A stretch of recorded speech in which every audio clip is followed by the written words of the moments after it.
Dia 12 de abril. Veja o impossível acontecer, pois nada é impossível para Deus.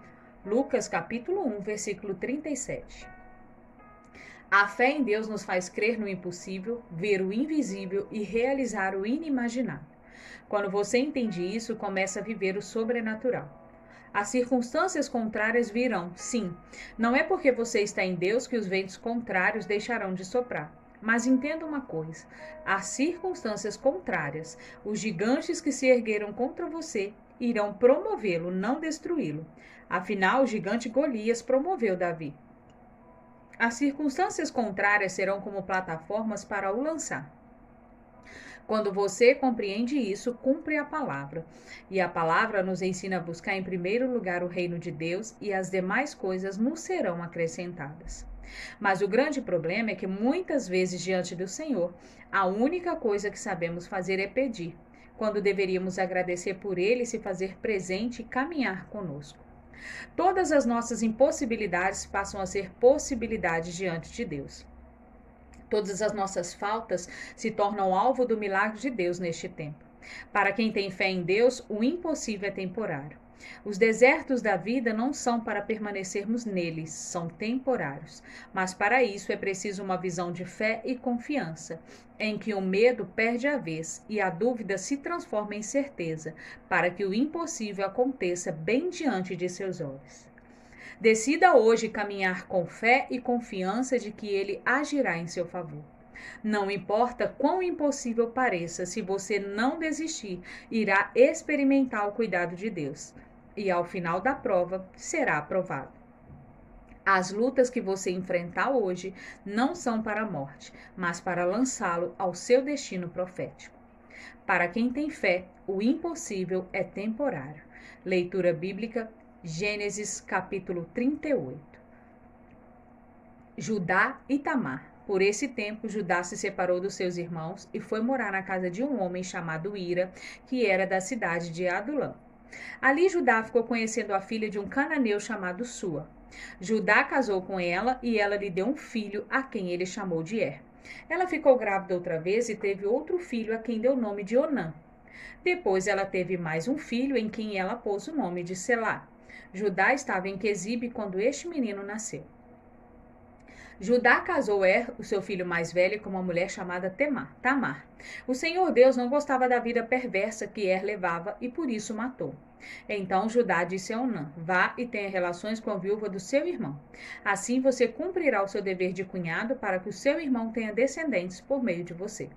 Ora, Onã sabia que o filho que nascesse não seria considerado como seu. Por isso, cada vez que tinha relações com a viúva do seu irmão, ele deixava que o esperma caísse no chão para que o seu irmão não tivesse descendente por meio dele. O Senhor ficou desgostoso com o que Onã estava fazendo e o matou também. Então Judá disse a Tamar, a sua nora: volte para a casa do seu pai e continue viúva até que meu filho Selá fique adulto. Ele disse isso porque tinha medo que Selá fosse morto, como havia acontecido com os seus irmãos. Assim Tamar foi morar na casa do pai dela. Passado algum tempo, a mulher de Judá morreu. Quando acabou o luto, Judá foi até Tinemate, onde estava cortando a lã das suas ovelhas. E o seu amigo Irá de Adulã foi com ele. Alguém contou a Tamar que o seu sogro ia a Tinetate a fim de cortar a lã das suas ovelhas. Então ela trocou de roupa, deixando de lado as suas roupas de viúva, cobriu o rosto com um véu e se disfarçou. E em seguida se sentou perto da entrada da cidade de Enaim, que fica no caminho para Tinate. Ela fez isso porque sabia muito bem que Selá já era homem feito, mas Judá não havia mandado que ela casasse com ela. Quando Judá a viu, pensou que era uma prostituta, pois ela estava com o rosto coberto. Ele foi falar com ela na beira do caminho, sem saber que era sua nora. Ele disse: você quer ir para a cama comigo? Ela perguntou: quanto é que você me paga? Ele respondeu: ele manda um cabrito do meu rebanho. Está bem, disse ela, mas deixe alguma coisa comigo como garantia de que você vai mandar o cabrito. Judá perguntou: o que você quer que eu deixe? Ela respondeu: seu sinete com o cordão e também o bastão que você tem na mão. Então Judá entregou os objetos, ele teve relações com ela e ela ficou grávida. Tamar voltou para casa, tirou o véu e vestiu as suas roupas de viúva. Mais tarde, Judá mandou seu amigo Ira levar o cabrito e trazer de volta os objetos que havia deixado com ela, mas Ira não a encontrou. Ele perguntou aos homens de Enaim se sabiam onde estava a prostituta que costumava ficar na beira da estrada. Aqui não esteve nenhuma prostituta, foi a resposta deles. Irá voltou e disse a Judá: Não encontrei a mulher. E os homens do lugar disseram que ali nunca havia estado nenhuma prostituta. Então Judá disse: Pois ela que fica com as minhas coisas, assim ninguém vai zombar de nós. Eu mandei o cabrito, mas você não encontrou a mulher. Passados uns 3 meses, foram dizer a Judá: A sua nora agiu como prostituta e agora está grávida. Aí Judá disse: Tragam essa mulher para fora a fim de ser queimada.